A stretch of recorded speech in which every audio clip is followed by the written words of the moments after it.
I've always believed that family comes first. At least, that's what my parents drilled into me growing up. I'm Ashley, 32, working in marketing for a tech company in Denver. I bought my apartment 5 years ago, stretching myself financially but determined to have a place to call my own. The mortgage payments were steep, but I managed. Last month, everything changed when I got promoted to senior marketing manager. The salary bump was substantial, like almost 40% more than what I was making before. When the HR director told me the number, I had to ask her to repeat it to make sure I hadn't misheard. The first thing that popped into my mind wasn't a vacation or a shopping spree. It was my mortgage. With this kind of money, I could pay it off years ahead of schedule. The thought of being debt-free, of truly owning my place, was intoxicating. I couldn't wait to share the news with my family. My parents have always been proud of me, or so I thought.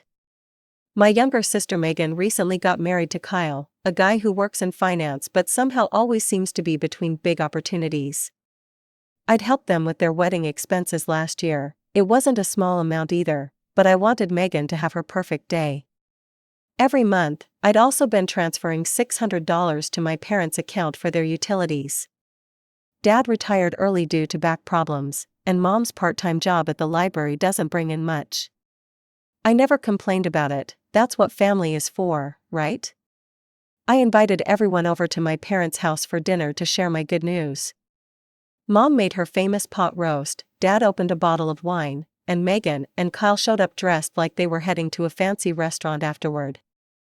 I got promoted, I announced after we'd all settled at the table, senior marketing manager.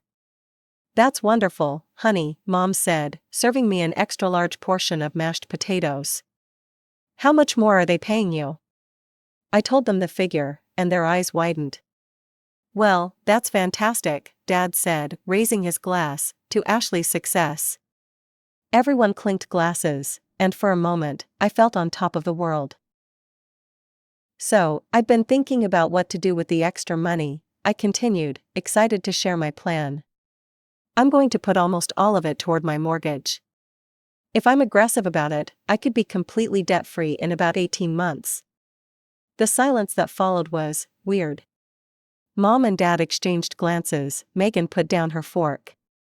Is that really the best use of your money? Mom finally asked. What do you mean? I was confused.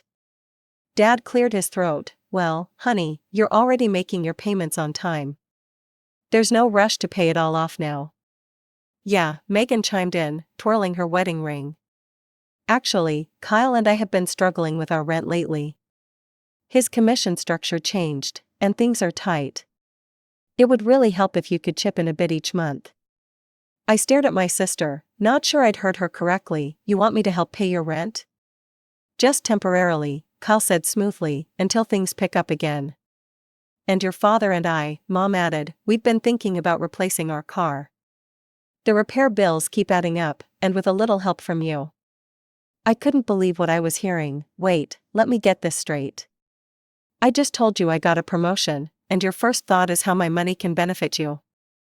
Don't be selfish, Ashley, Megan said sharply, that's what family does, we help each other. I already help, my voice rose despite my efforts to stay calm. I send Mom and Dad $600 every month for utilities. I gave you and Kyle $10,000 for your wedding last year. How is that being selfish? That wedding money was a gift, Megan said dismissively, and the utility money is just basic support for our parents. We're talking about new needs now. I took a deep breath. Look, I appreciate that everyone has needs, but I have goals too. I've been dreaming about paying off my mortgage early, and now I finally have the chance to do it. So your apartment is more important than your family? Dad asked, his voice tinged with disappointment. That's not what I'm saying, I replied, feeling my cheeks flush. I'm saying I need to take care of my financial security too. Once my mortgage is paid off, I'll have even more flexibility to help out if needed. Mom sighed dramatically. I guess we know where we stand then. The rest of the dinner was excruciating. Conversation was minimal, with pointed silences and thinly veiled looks of disapproval directed my way. Even the pot roast, usually my favorite, tasted like cardboard. As I drove home that night, I felt a mixture of guilt and resentment. Was I being selfish? Was it wrong to want financial freedom before taking on more family obligations? The voices in my head argued back and forth, but deep down, I knew I had to stick to my plan. This was my future at stake. 3 months after that uncomfortable dinner, I was making serious progress on my mortgage. Each time I made an extra payment, I felt a small thrill of accomplishment. My family situation, however, was another story entirely. The calls from my parents had become predictable. Ashley, the water heater is acting up, or your father needs new prescription glasses. Megan was worse, texting me at least twice a week with various financial emergencies. After her demotion at work, something about missing deadlines, she and Kyle were apparently struggling to make ends meet. I always sent the money. Part of me felt obligated, while another part hoped that my generosity would eventually be acknowledged. It never was. The thank yous became briefer, the requests more frequent, as if my assistance was now expected rather than appreciated. One Tuesday evening, my phone buzzed with a text from Megan. My birthday party this Saturday at Kyle's mom's house, 6 p.m., bring a nice gift. Address, 1542, Oakwood Lane. I figured this might be a chance to mend fences, especially since I hadn't met much of Kyle's family. Our only meeting was at Megan's wedding a year ago. His mother, Barbara, had a reputation for being particular, Megan's diplomatic way of saying she was judgmental and controlling. I spent my lunch break that Friday shopping for Megan's gift, a designer handbag she'd been eyeing for months. It cost nearly $500, but I wanted to make a good impression and show there were no hard feelings. Saturday arrived, and I pulled up to a large colonial-style house in an upscale neighborhood. Cars lined the street, suggesting a bigger gathering than I'd anticipated. Clutching the gift bag, I rang the doorbell. A stern-faced woman in her 60s opened the door. "You must be Ashley," she said, looking me up and down, Megan's sister. "Yes, that's me, nice to see you again, Barbara." She nodded curtly and led me into a living room crowded with people. I spotted my parents chatting with a couple I didn't recognize, and Megan surrounded by friends. Kyle stood nearby with his father and sister. I had barely taken 3 steps into the room when Barbara's voice rang out, loud enough for several nearby conversations to halt. "So, Ashley, I've been meaning to ask you something," she said. "Why do you refuse to help your sister financially when you clearly have the means to do so?" The room grew quiet. I felt my face flush hot with embarrassment and confusion. "I'm sorry, what?" I managed to say. "Megan tells me you got a big promotion," Barbara continued, her voice carrying across the room. "Yet she and Kyle are struggling to pay rent, and you won't help. I find that interesting." I glanced at Megan, who was suddenly very interested in her phone. "I do help Megan," I said carefully. "I've sent her money multiple times over the past few months." Barbara scoffed, "Pocket change. You could easily cover their entire rent if you wanted to, but instead, you're hoarding your money to pay off your own apartment ahead of schedule. Very selfish behavior." I felt like I'd been slapped. Looking around the room, I saw my parents staring at the floor, refusing to make eye contact with me. Several guests were whispering to each other. I wanted nothing more than to turn around and leave. As if sensing my thoughts, Megan suddenly appeared at my side, grabbing my arm. "Please don't go," she whispered urgently, "it'll just make things worse.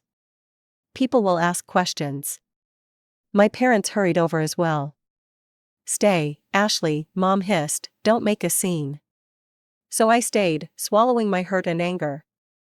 The dinner that followed was excruciating. I sat silently while Megan opened gifts and received congratulations.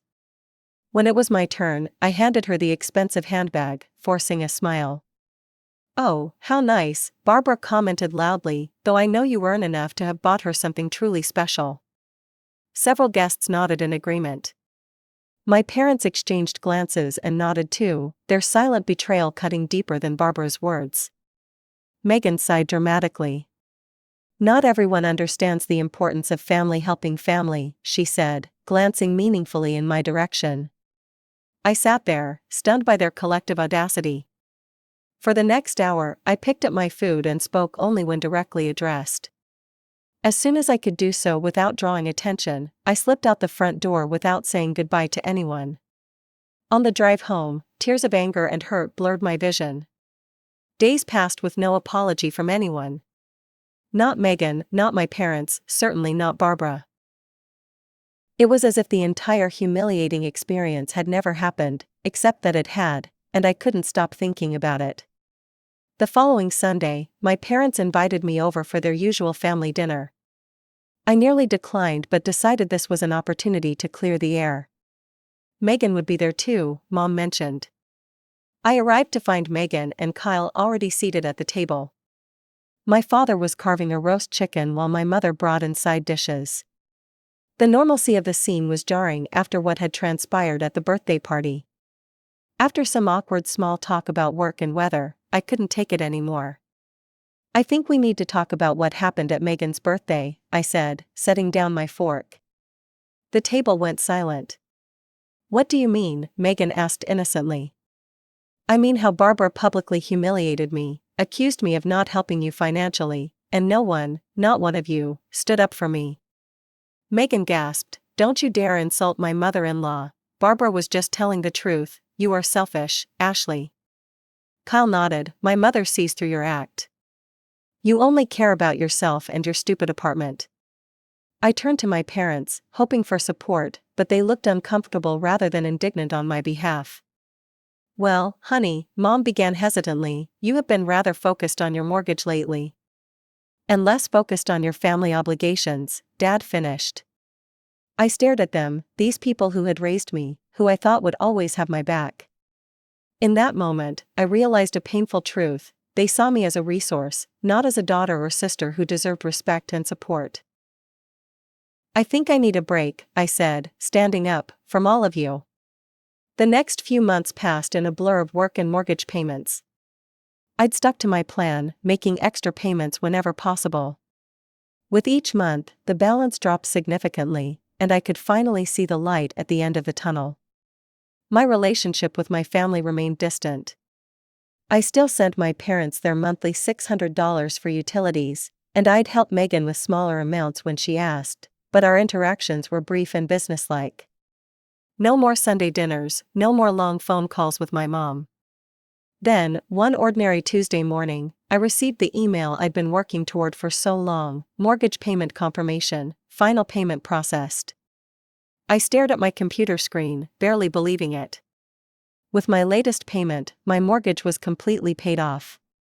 My apartment, all 1,100 square feet of it, was truly mine. No more debt. No more monthly payments. Just freedom. I wanted to celebrate this milestone, and despite everything, my first thought was to share it with my family. Maybe this could be a fresh start for us. I called an upscale restaurant downtown and made a reservation for Saturday night. Hi Mom, I said when she answered the phone. I have some good news I'd like to celebrate. I paid off my mortgage. Oh, that's wonderful, honey, she said, sounding genuinely pleased for the first time in months. I'd like to take you and Dad to dinner on Saturday to celebrate. At Giovanni's downtown. And Mom? Could you let Megan and Kyle know they're invited too? There was a pause. Sure, I'll tell them. Saturday arrived, and I got to the restaurant early, feeling excited and a bit nervous. The hostess led me to a large table in a quiet corner, perfect for our family celebration. I ordered a bottle of champagne and waited. My parents arrived first, both dressed up for the occasion. We exchanged slightly awkward hugs, but their smiles seemed sincere.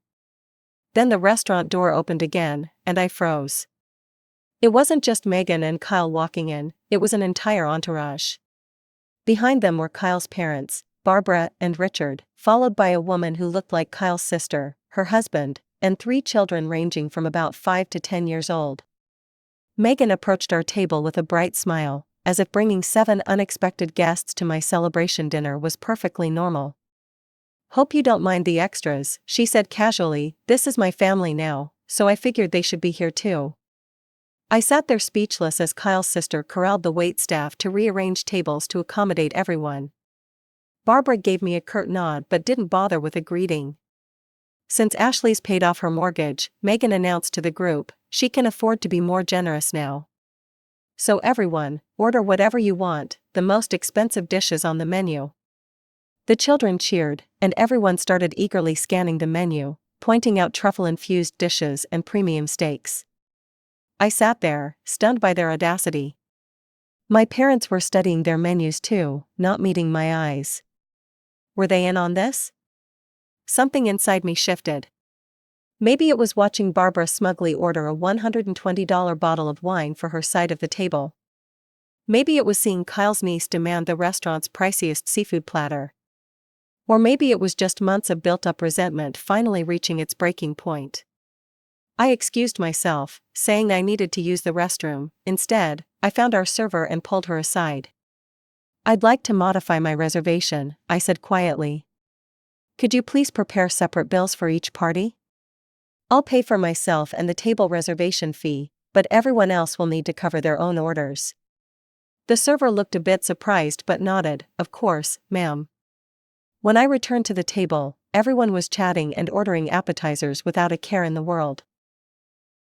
I plastered on a smile and sat through toast after toast, each one thinly disguised criticism. To Ashley, Kyle's father said, raising his glass, "Who can finally stop being so thrifty now that her mortgage is paid off?"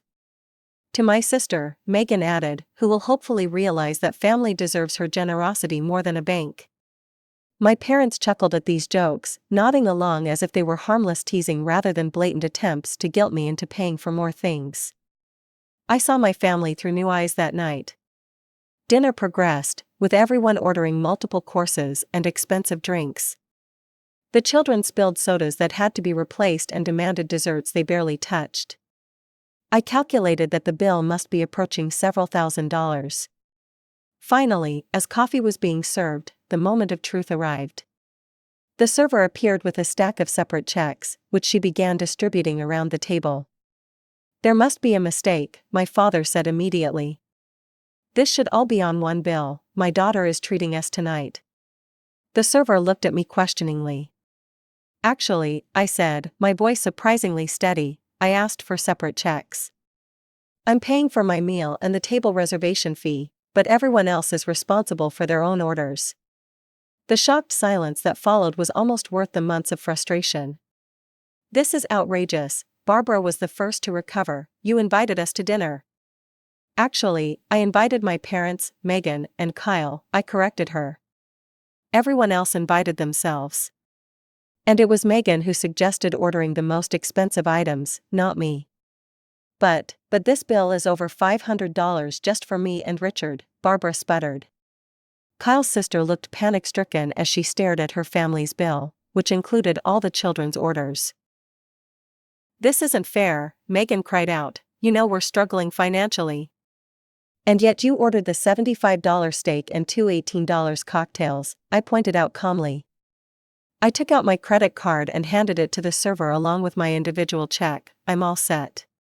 "Ashley, you can't do this," my mother hissed, her face red with embarrassment.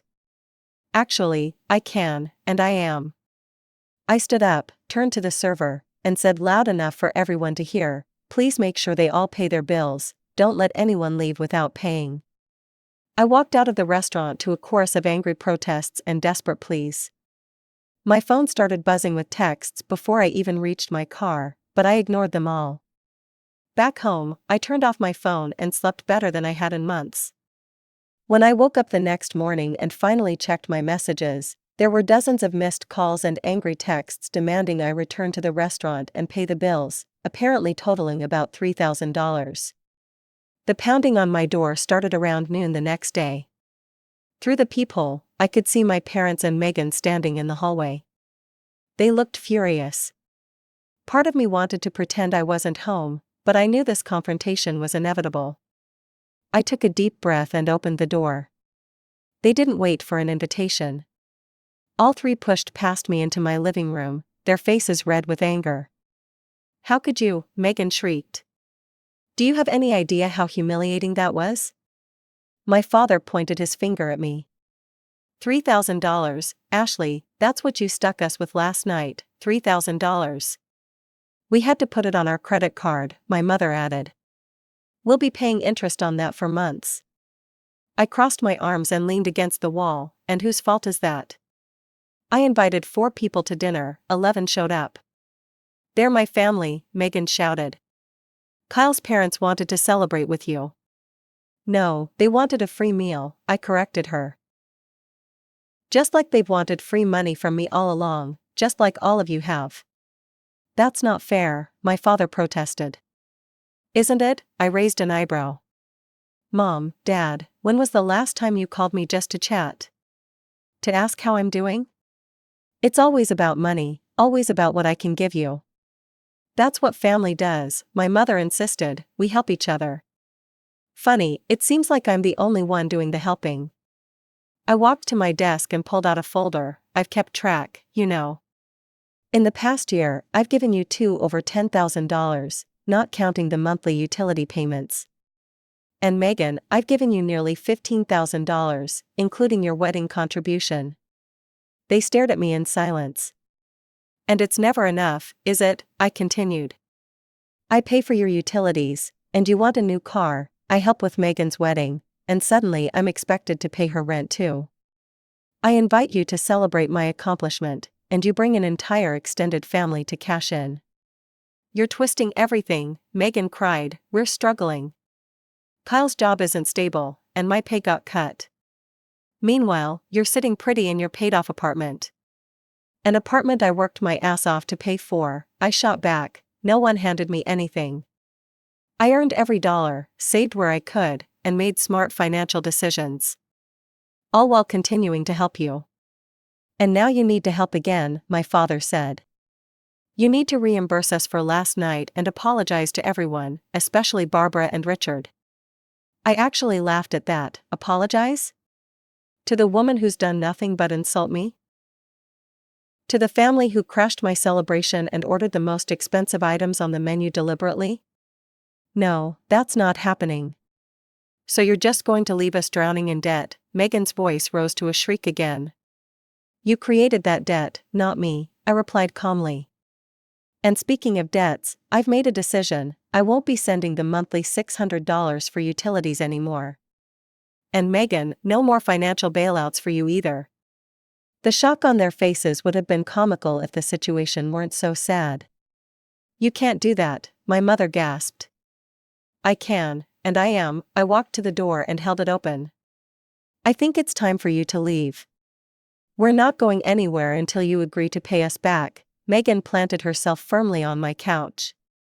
Either you leave willingly, or I call the police and report trespassers in my home, I said, pulling out my phone. Your choice. After they left, I sat down and blocked their numbers on my phone.